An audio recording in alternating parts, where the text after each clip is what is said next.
4 PM news network में दोस्तों आपका स्वागत है। ईरान से बड़ी बड़ी खबरें आ रही हैं। सबसे पहली बात तो मैं आपको ये बता दूं दोस्तों कि इस वक्त ईरान के अंदर जो नए सुप्रीम लीडर चुने गए हैं, खामनेई के बेटे मुज्तबा खामनेई, इनके बारे में थोड़ी सी खबर ये बता दूं कि 69 में इनका जन्म हुआ। ईरान इराक की लड़ाई के बारे में आपने सुना होगा कि ये उसके अंदर एक्टिव थे, लेकिन ये आदमी प्रेस के सामने बहुत कम आता है, बोलते बहुत कम है।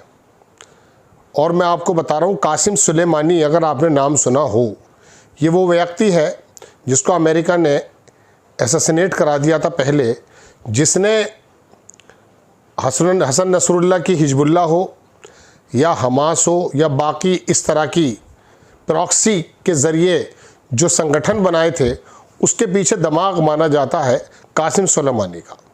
कासिम सुलेमानी के साथ का ये बंदा, और ये जो आप हूती का तमाम सुनते हैं यमन में, इसका पूरा का पूरा डिज़ाइन करने वाला ये व्यक्ति है। तो अगर जहन में अमेरिका के या इसराइल के ये है कि खामनेई को मार करके हमने कोई किला फतेह कर लिया है, उससे उनसे ज़्यादा एक्टिव, उनसे ज़्यादा तेज़ आदमी ये इस वक्त ईरान के अंदर आ चुका है। और हसन नसरुल्लाह से भी बहुत अच्छे ताल्लुकात इनके रहे हैं। और अब देखिएगा आगे आगे क्या होता है। एक खबर तो ये।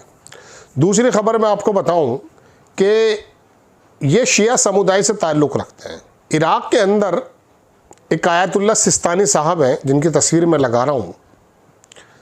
आप ये मानिए कि खामनेई साहब से पहले जो खुमैनी थे, जितना दर्जा ईरान में उनका था, इतना दर्जा इराक़ में इस व्यक्ति का है, जिसका नाम आयतुल्लाह सिस्तानी है। ईरान और इराक़ के बीच में जो कन्फ्लिक्ट करने की कोशिश की जा रही थी कुर्द के ज़रिए, वो तो ख़त्म हो ही चुकी।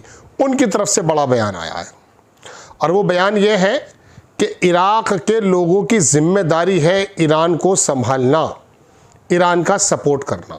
और मुज्तबा खामनेई जो नए सुप्रीम लीडर बने हैं, उनकी पूरी सपोर्ट उन्होंने कर दी है। चाइना ने और रशिया ने भी सपोर्ट कर दी है। वजह उसकी यह है चूँकि पुतिन का बहुत करीबी दोस्त ये व्यक्ति है जो इस वक्त ईरान का सुप्रीम लीडर बना है। ये 2-3 खबरें तो मैंने बताई। सबसे इंपॉर्टेंट खबर मैं ये बता रहा हूँ दोस्तों कि अब समझ में नहीं आ रहा ट्रम्प साहब के कि क्या किया जाए। मैं कैसी भारी भरकम खबर आपके सामने रखने जा रहा हूँ। अब चूँकि अमरीकी अखबारों के अंदर वो है, तो मुझे बतानी पड़ेगी। ईरान में इसराइल ने अंधाधुंध बमबारी करनी शुरू कर दी है। वजह उसकी यह है कि अब उसकी आंखें नहीं हैं, उसके तमाम रडार ईरान तबाह कर चुका है। एक रडार तो रात ही मैंने बताऊंगा आपको, वो भी ख़त्म हुआ है। तो अब आकर उसने ये तमीज़ करनी छोड़ दी है कि कौन सी जगह इनकी ऑयल रिफाइनरीज़ हैं और कौन सी जगह लोग हैं। तो इस तरह के हमले ईरान पर चल रहे हैं। लेकिन ईरान के जो सिस्टमेटिक हमले, 33वीं वेव उन्होंने डाली है और आकर के इसराइल के अंदर जो तबाही मचाई है, वो भी मैं आपको बताऊंगा। हालांकि इसराइल और मगरिबी मीडिया यानी कि वेस्टर्न मीडिया इस बात को आपसे छुपाती है। और भी कुछ खबरें हैं। वो जो मैं बड़ी खबर बताने जा रहा हूँ वो ये है कि अब ट्रम्प को यहाँ से निकलने का सिर्फ एक तरीका नज़र आ रहा है, कि वो ये है दोस्तों कि यहाँ पर कोई न्यूक्लियर टैक्टिकल अटैक कर दिया जाए। ये मैं अपनी तरफ से नहीं कह रहा हूँ। एक ऐसी सबमरीन को एक्टिव होने के लिए कह दिया गया है जो पानी के नीचे से ही वॉर करती है न्यूक्लियर बॉम्ब के लिए। ऊपर से एक हवाई जहाज़ है, उसका नाम भी मैं आपको बताऊंगा। वो सिग्नल देता है दरअसल पानियों के नीचे, जहां पर ये न्यूक्लियर टैक्टिकल वॉर किसी भी प्रकार का एक्टिव हो सकता है, उसको एक्टिव रहने के लिए और मिडिल ईस्ट की तरफ जाने के लिए कह दिया गया। ये खबर ऐसी है दोस्तों कि ये डराती है। ये नेतन्याहू इस पूरे मिडिल ईस्ट को नहीं, पूरी दुनिया के लिए एक शैतान का रूप लेकर के आ गया है। आपको मैं सबसे पहले वही खबर दिखाता हूँ, और इसके अलावा 2-3 खबरें और हैं जो मुझे आपको बतानी थी। बड़ी इंपॉर्टेंट खबरें मेरे साथ पास मौजूद हैं, मैं आपको दिखाता हूँ। सबसे पहले उसी खबर से शुरुआत कर देता हूँ जो मैंने सबसे आखिर में आपको बताई है। ये आप तस्वीर देख रहे हैं, इसके ऊपर लिखा हुआ है बोइंग E-6B मरकरी। ये एक ऐसा प्लान है, इसे डूम्सडे प्लेन भी बोलते हैं। ये वो दरअसल नीचे की तरफ सिग्नल भेजता है जो कि पानी के अंदर न्यूक्लियर कोई टैक्टिकल छोटे लेवल का कोई बम को एक्टिवेट कर दे। खबर देखें, ये EB-6B मरकरी, इसमें यह है कि ये जो जहाज़ है E-6B मरकरी, इस कम्युनिकेशन है ये क्या करता है, strategic airborne command post aircraft. ये एक ऐसा एयरक्राफ्ट है जो मैंने अब आपको बताया कि वो सिग्नल देता है। ये प्रोवाइड करता है survivable, reliable and durable airborne nuclear command control and communication NC3 for the president, secretary of the defence, US strategic command to operational squadrons, the iron fleet air. आगे लिखता है अखबार ये कि शेडो, ये पूरी इसकी डिटेल है जो मैं आपको बता रहा हूँ पढ़ करके। ये डिप्लॉय करने की बात की जा रही है from their operating base Tinker Air Force Base Oklahoma, कोई जगह है ये मैक्सिको के आसपास बताई जाती है। ये तमाम चीज़ें वहीं मौजूद हैं।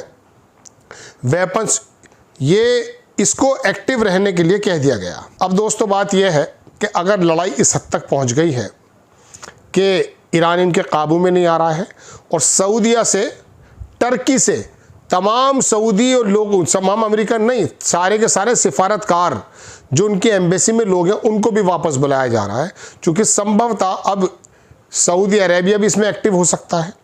चूँकि ईरान जो है अपनी जिस प्रकार से हमले कर रहा है वो इन मिडिल ईस्ट को भी नहीं छोड़ पा रहा है। वहाँ की जो पानी के प्लांट्स वगैरह हैं उनको भी वो तबाह कर रहा है। बहरीन के बारे में मैंने कल आपको बताया था। तो ये जो वापस आने का एक तरीक़ा इख्तियार किया गया है सऊदी मुल्कों से, टर्की से और तमाम जगहों से, बल्कि इसराइल ने भी अपनी एक एडवाइजरी जारी कर दी है जॉर्जिया, टर्की और एक जगह से और अजरबैजान से कि आप लोग फ़ौरन वापस आ जाइए।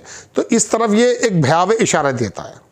चलिए खैर, ये 2-3 खबरें मैंने आपको बताई हैं। 1-2 खबर और दे देता हूं दोस्तों, बड़ी इंपॉर्टेंट खबरें हैं।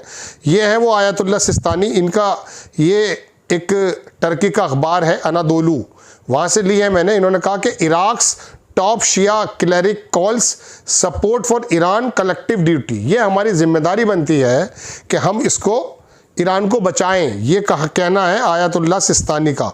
तस्वीर देखिए दूसरी, ये पार्स टुडे की खबर है कि आयतुल्लाह सिस्तानी ने कहा कि public support for the Iran is a collective duty वाजिब कफील। ये मतलब इनका एक फतवा टाइप का मानकर चलिए, इन्होंने लगभग ये दे दिया है। बहुत बड़ी खबर है। रशिया एंड चाइना, इन्होंने pledge support to Iran new supreme leader Mojtaba Khamenei. इनको ऑनगोइंग वार के अंदर कांग्रेचुलेट भी किया है और कहा कि आपके सपोर्ट है।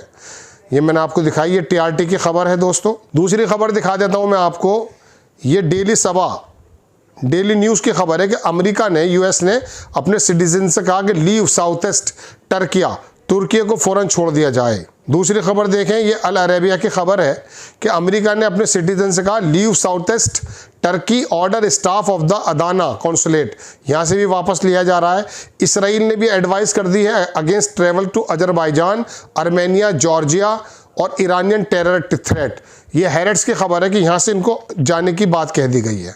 ईरान ने कहा कि no attacks launch against Turkiye, Azerbaijan, Greek और साइप्रस। ईरान ने पहली बार कहा कि ये टर्की और ग्रीक और साइप्रस और अजरबैजान पर जो हमले हैं, हमने हमले नहीं किए हैं। उनके डेली सभा बड़ा अखबार है, उसने एक बात कही है। ये 3-4 खबरें दोस्तों मुझे आपको बतानी थी, ये जताती हैं कि बड़ी भयावह स्थिति हो सकती है। आपको खबर कैसी लगी अपनी राय कमेंट्स बॉक्स में ज़रूर दीजिएगा। चैनल को सब्सक्राइब कीजिएगा, शेयर कीजिएगा। नेक्स्ट टाइम मैं किसी खबर के साथ हाजिर होता हूँ। जय हिंद।